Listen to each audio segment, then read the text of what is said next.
As the possibility of a U.S. debt default looms larger, Social Security beneficiaries are being urged to prepare for potential disruptions to their regular payments. This comes amidst ongoing but yet unfruitful negotiations over expanding the nation's borrowing capacity. The stalemate threatens to put the U.S. in a fragile financial situation, risking the welfare of its most vulnerable citizens.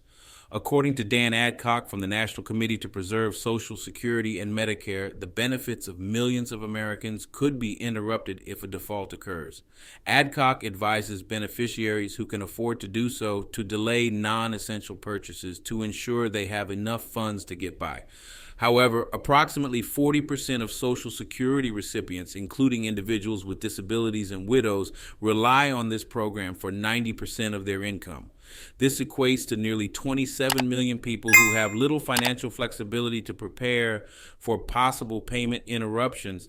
It's important to note that the government may not necessarily miss payments to Social Security recipients in the event of a default. The likelihood of this scenario largely hinges on the cash reserves available when or if the debt ceiling is breached. Given that Social Security payments are staggered based on birth dates, not all recipients would be impacted equally by missed or partial payments. Meanwhile, political leaders are struggling to find a resolution. The White House and House Republicans, after a tense meeting, remain at odds. The GOP is demanding spending cuts from President Biden in return for their agreement to raise the debt ceiling and avoid a default. However, a follow-up meeting intended to resolve this standoff has been postponed. Treasury Secretary Janet Yellen has warned of a potential default as early as June 1st.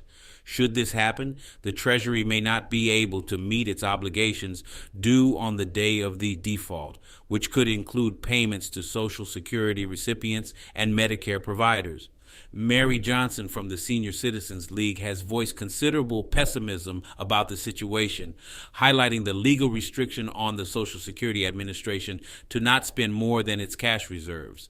This rule seemingly rules out any possible workaround without a bipartisan agreement.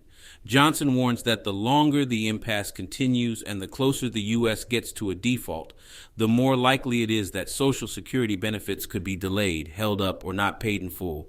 Subscribe or follow Studio G for more news, sports, and entertainment updates.